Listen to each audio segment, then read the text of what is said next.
Pasabog ni Coach Tim, NBA things ang ginagawa ni Kai Sotto ngayon bago ang kanilang Gilas practice na magsisimula naman sa susunod na buwan at NBA step na nga ang ginagawa ni Kai Sotto sa kasalukuyan. Ito ang nakuha nilang update sa kampo ni Kai, ang next step nila bago ang kanilang ensayo next month para sa Gilas team naman. Kapag NBA things ang usapan ay nandyan ang NBA training camp, negosasyon at iba pang proseso na para sa mga players na gustong makakuha ng NBA contract. Ngayon hindi ganong naglalabas ng update ang kampo ni Kai kung saang NBA team sila muna sa ngayon dahil na rin sa nagiging seryoso ang mga ito at gusto nga nilang makakuha na muna ng magandang resulta para sa ikasasaya ng mga Filipino basketball fans. Pero asahan natin na sa mga susunod na araw ay may pasilip na naman si Kai kung saang NBA locker room at gym siya naroon, kagaya ng ginagawa nga niya palagi para sa kanyang mga fans. Binabahagi niya yung kuha niya mula sa mga NBA training facilities na napupuntahan niya at alam naman natin na ang mga Pinoy nga rin ay fan rin talaga ng NBA. Positive news ito para sa mga Filipino basketball fans dahil tuloy ang laban ni Kai patungo sa NBA. Ito ang gusto natin sa batang ito, hindi sumusuko para abutin niya ang kanyang goal kahit may mga iilan na kontra o talangka sa kanyang goal ay hindi sumusuko si Kai. Isang magandang halimbawa na dapat tularan, tuloy lang sa pag-abot sa inyong pangarap na walang tinatapakan at kahit may humihila pababa ay sige lang ng sige dahil maganda naman ang hangarin ni Kai ang maipakita at maging inspirasyon sa iba na kaya ng mga Pinoy na umabot sa NBA kapag nagawa nga niya ito. Yung laban o pathway pa nga lang ay matindi at pinapakita ni Kai na hindi madaling sumuko ang mga Pinoy para maabot nila ang kanilang goal. Hindi pera ang habol ng kampo ni Kai sa ngayon at alam naman natin na may mga teams na interesado kay Kai at handang magbayad ng malaki, pero ayon nga sa kampo ni Kai Sotto ay hindi na muna sa pera ang focus nila kung hindi ay ang kanilang goal, at isa sa goal ni Kai Sotto ang makabingwit ng NBA contract, kaya naman talagang naghahanda ang Kai Sotto team at Wasserman para sa paparating na NBA Summer League. Alam naman natin na maraming NBA teams na ngayon ang gumagalaw para makakuha ng mga bagong players at alam rin natin na maraming bench players sa NBA ang hindi nga gaanong naglalaro o hindi naglaro dahil hindi magamit-gamit ng mga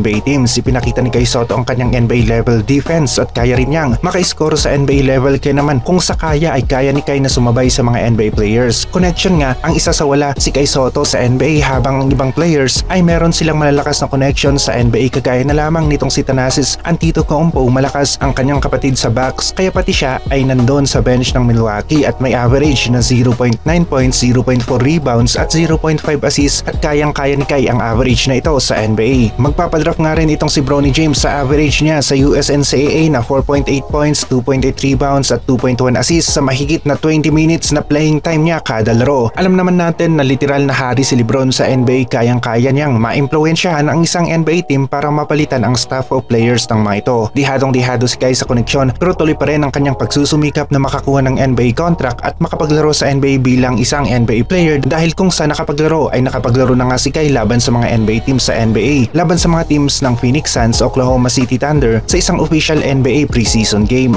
Maging sa NBA Summer League nga rin ay nakalaban na ni Kai ang teams ng Portland Trail Blazers at Boston Celtics. Pwede si Kai sa NBA pero sa history ng NBA ay iilan nga lang ang mga players na kinukuha nila sa Asia. Pero kung titignan natin ay maraming mga Asian players ang may kaya namang maglaro sa level ng NBA. Kita naman natin na maging itong si Luka Garza ng Timberwolves, isang 6'10 na may average na 4 points, 1.2 rebounds para sa isang sentro at 0.2 assists ay kayang-kaya ni Kai na tapatan o mahigitan pa nga sa NBA level. Kayang-kaya ni Kai Sotto na makipag-compete sa NBA pero wala itong malakas na koneksyon at gagamitin ni Kai ang kanyang height at depensa para umabot sa NBA. Kasabay na rin nito ang lakas niya para humanap ng magandang pagkakataon para sa inside plays. Yun na nga ang step ni Kai Sotto at ng Wasserman ang pagpunta ni Kai sa US para sa NBA workout, at yung size talaga ni Kai Sotto ay pang NBA, kaya naman interesado pa rin ang mga NBA teams na imbitahan itong si Kai Sotto para tignan at subukan ang kanyang kakayahan sa pamamagitan ng NBA workout. Hindi isang NBA star player quality si Kai Sotto pero kaya niyang gumawa ng mga plays na pang NBA nga rin talaga. Yung depensa niya sa loob ng paint ay nandyan na nga at hindi nawawala dahil ang 7'3 na height ay malaking balakid o depensa sa loob ng paint, at hindi nga rin nakukuha sa practice ang height. Kahit na ilang taon ka na mag-practice ay hindi ka tatangkad hanggang sa 7'3. Yun ang isang meron si Kai Sotto, ang NBA height, at kita naman natin sa video NBA level na ito at nagagawa ni Kai Sotto na dumepensa at masupalpal ng ilang ulit ang tira ng kanilang kalaban. May height nga rin ang mga players natin sa Gilas, Kai Sotto, AG Edu, Junmar Japet, natatapat sa laki ng Latvia at Georgia. Talagang paghahandaan ni Coach Tim Cone at ng Gilas ang mga teams na ito, at kahit isang panalo lang ang makuha natin ay pwede at posible na umabot nga tayo sa next round ng Olympic qualifiers. Hindi lahat lamang ang Georgia at Latvia ang makakalaban ng Gilas sa Olympic qualifiers kapag umabot tayo sa next round. Magiging abala nga itong si Kai Sotto dahil na rin sa nasa NBA camp na siya at sunod-sunod ang kanyang training camp bago ang Olympic qualifiers at NBA Summer League. Kung maipakita ni Kai Sotto na kaya niyang tapatan sina Kristaps ng Latvia at Goga Bitadze ng Georgia ay malaking bagay ito bago ang NBA Summer League dahil na rin sa makukuha niya ang atensyon at interes ng mga NBA teams. Buti na lang at tutok nga rin ang strength and conditioning coach ni Kai Sotto sa kanya at napapanatili nilang malakas at pinapalakas pa nila ang katawan ni Kai Sotto para sa mas matinding tulakan at banggaan sa Olympic qualifiers. Justin Brownlee at Benny Boatwright ang matunog na mga players para sa Gilas naturalized player at mas magiging balanse ang laro ng Gilas dahil walang gaanong star factor ang team at halos pantay-pantay ang mga players natin. Yung size talaga ang habol natin kay Justin Brownlee at Benny Boatwright dahil kaya nilang maglaro sa kahit na ano pa mang position at makakatulong pa sila sa loob ng paint. 6'7"